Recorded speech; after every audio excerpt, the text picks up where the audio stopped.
Welcome back to Let Me Pull Your Coat, the unfiltered world of Master Silk.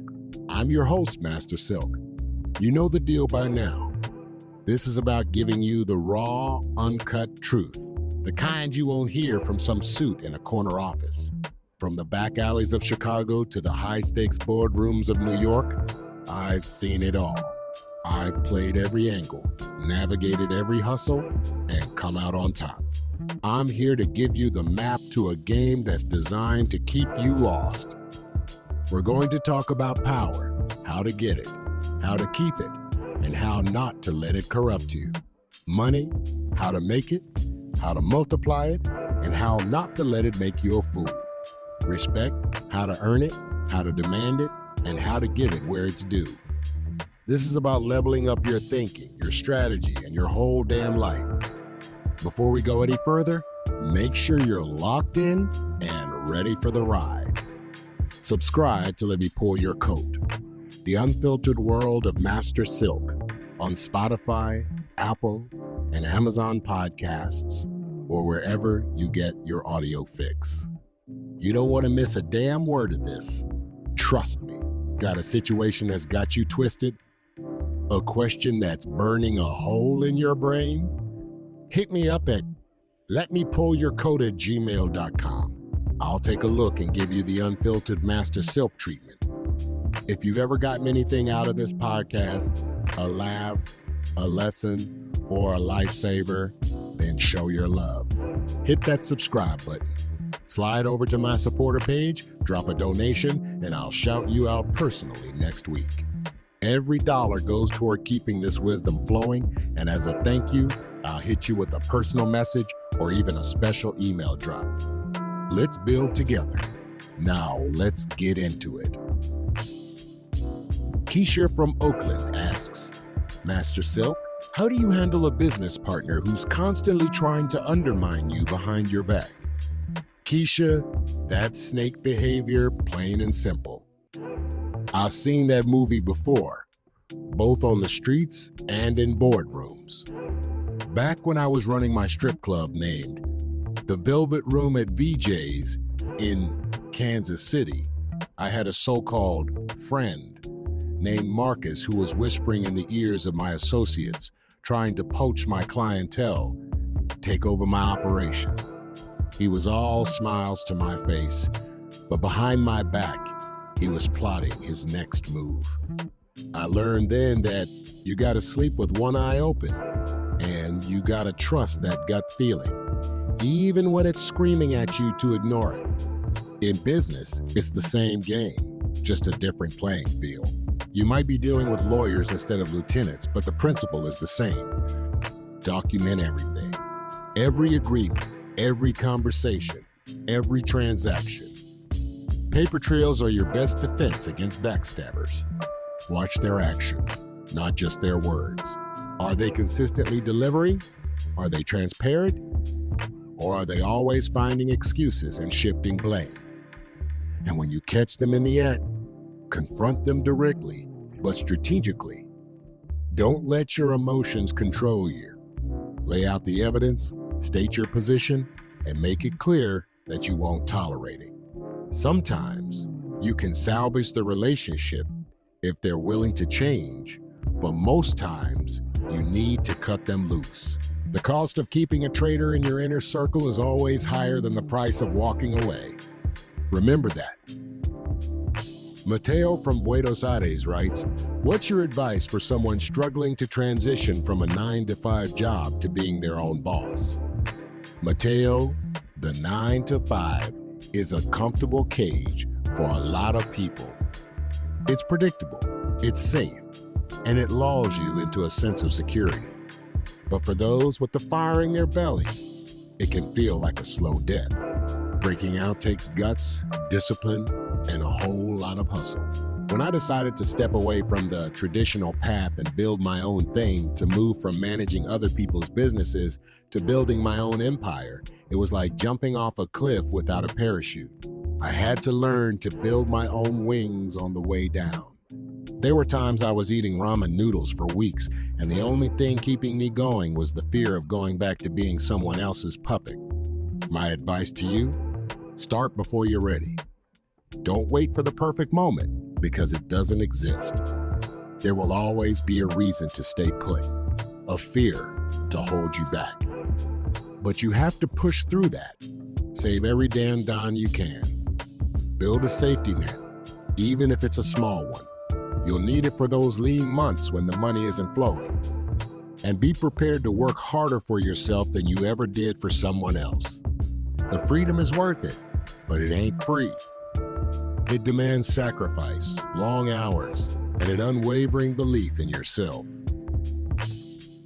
Up next is Simone from Berlin, Germany. How do you deal with clients or customers who try to take advantage of your services?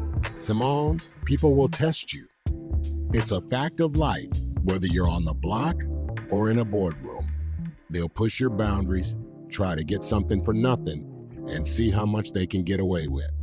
It's a power play, a way to see how much they can control the situation.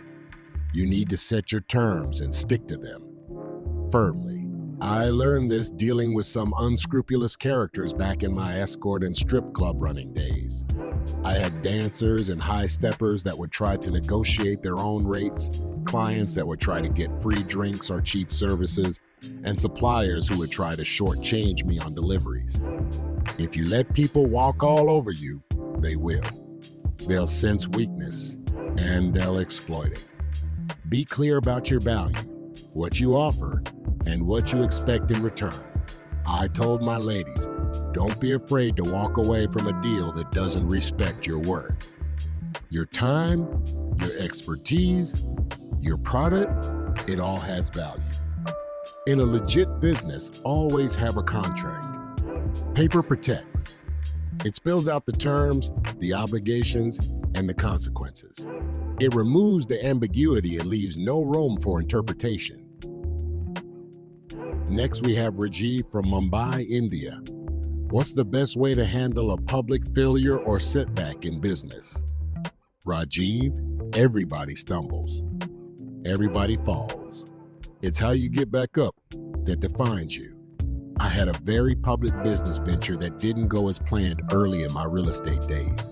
I tried to flip a property in a rapidly gentrifying neighborhood in Biloxi, Mississippi, but the market crashed and I was left holding the bag.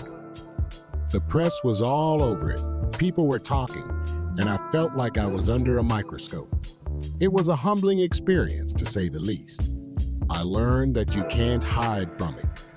You have to own it, address it directly, and show people how you're going to fix it.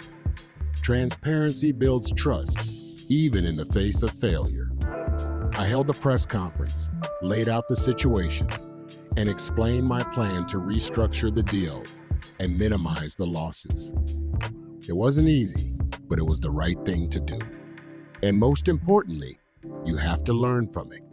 Figure out what went wrong, correct your course, and keep moving forward.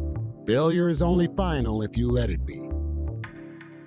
Leda from Moscow, Russia asks, how do you balance the need to be aggressive in business with maintaining your integrity? Lena, that's the tightrope walk, isn't it? You have to be a shark in this world to survive, to compete, to get ahead. But you don't have to be a damn monster. I've always believed that you can be both successful and ethical. You can be a winner without compromising your principles. For me, it's about knowing where the line is and refusing to cross it. It's about playing to win, but playing by your own rules. It's about building a reputation that's both respected and feared. People need to know that you're not someone they can easily push around, but they also need to know that you're someone who can be trusted. You don't have to cheat to win. You just have to be smarter, tougher, and more determined than the other guy. Now we have Sarah from San Antonio, Texas. She asks, Silk, I've got a small landscaping business with 2 employees. I want to grow, but I feel stuck. What should I be focusing on to scale? Sarah, let me tell you something. Growth is a mindset before it's ever a strategy. Back in the day, I ran an escort agency and a video company. Most folks see the flashy side, but don't see the system I built behind it. Systems scale. So if you're still the one answering every phone call, loading up the truck, doing quotes, you're not building a business. You're self-employed with stress. Start by tracking every dollar, systematizing your process, and then reinvesting. Hire someone to take over your weakest task. That way, you're free to chase more contracts, not just mow lawns. Think like as a CEO, not as a worker with a title. Next up is Naledi from Cairo, Egypt. She asks, what advice would you give to someone starting their first business with very little money? Naledi, I started my first joint with zero credit, no investors, and more haters than helpers. You don't need money to start, you need movement. Focus on solving a real problem that people are already paying for. Sell your skills, not a fantasy. I sold adult entertainment, not because it was glamorous, but because there was demand and I knew how to package it. Start lean. Forget a storefront, start online. Partner with vendors, offer value, and collect deposits before you even fulfill your end of the deal. Let the hustle fund itself.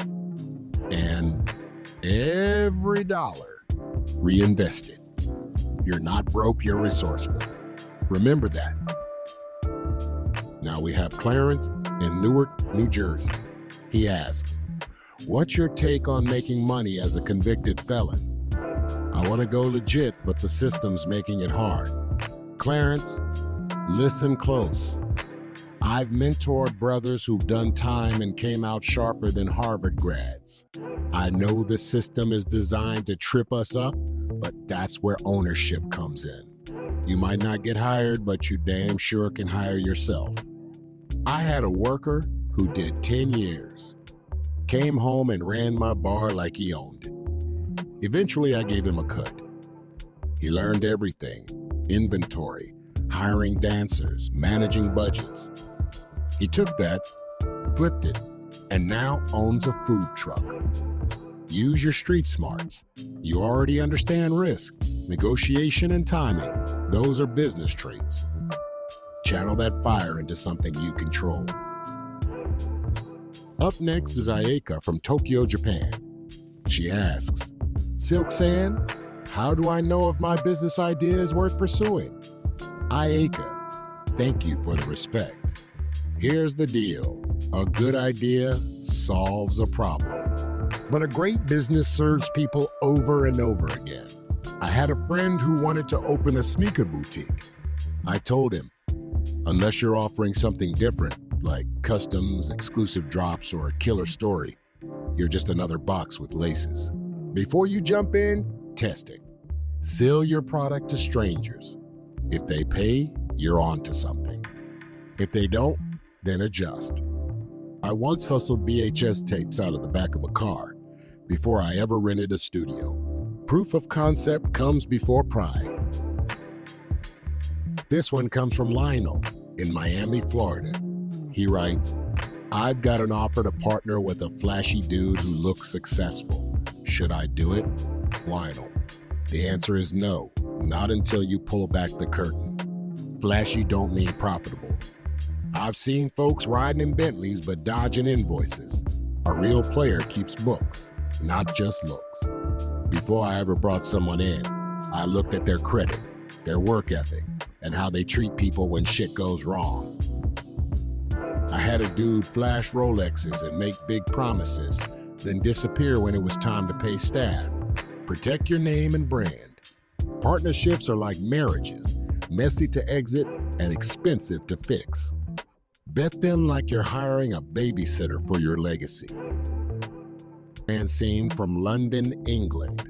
She says, I'm scared to raise my prices because I don't want to lose customers. What should I do? Francine, fear don't pay the bills. Listen, if you're delivering real value, charge accordingly.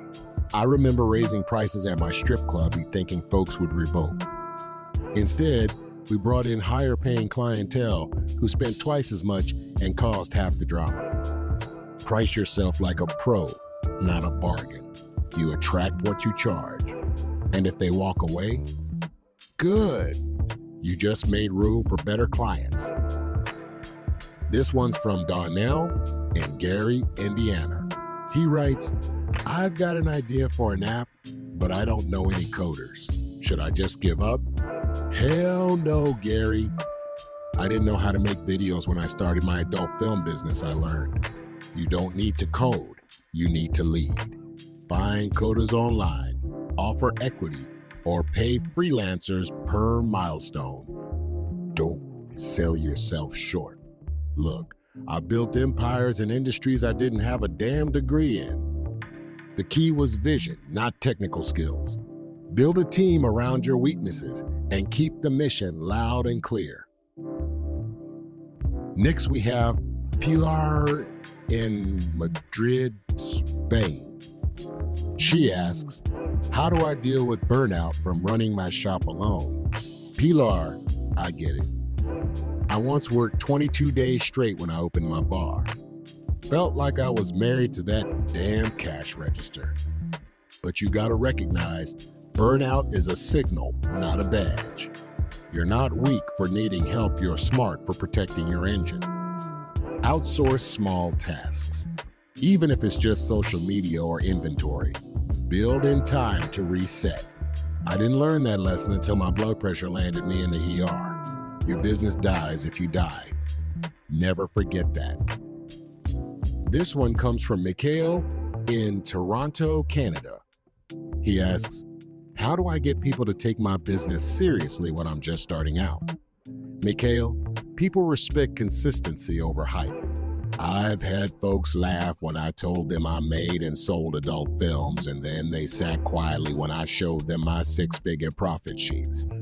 I explained to them that to this day, I'm still profiting off of the ladies that have either retired, gotten married, and sadly some have died. Yet, I'm still making money. Show up every day. Deliver. Keep receipts. Keep records. Let your results slap louder than your mouth. I wore suits to meetings with liquor distributors when I still had plastic chairs in the club. Perception matters, but proof runs the game. Here's your coat pull of the week. All right, listen up, because this is your weekly coat pull. And this one's coming straight from the old school. Don't let the smooth taste fool you. You might be sitting at a table with someone who's all smiles and sweet talk, but underneath, they could be plotting your downfall. Always be aware of the undertow, the hidden currents that can pull you under. Stay sharp, stay woke, and keep your eyes peeled. Don't confuse motion with progress. Just cause you're busy doesn't mean you're building. A hamster runs fast as hell and don't move an inch. Check your direction, not just your speed. I'll leave you with this. It's better to build slow and own everything you've built than to scale up fast and owe everybody you know.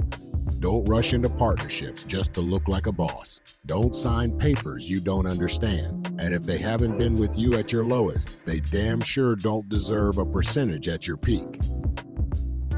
Major love to everybody who supported this week. Shout out to Kashia Miller on IG for the donation. Your love keeps this mic hot. Big salute to Dre Day Moves for reposting every episode like clockwork. And respect to Carlos M from Patreon. You're a day one subscriber. That's the lowdown for this week's Let Me Pull Your Coat. If you soaked up any of this game, if you're feeling a little more hip to the game, then do the right thing.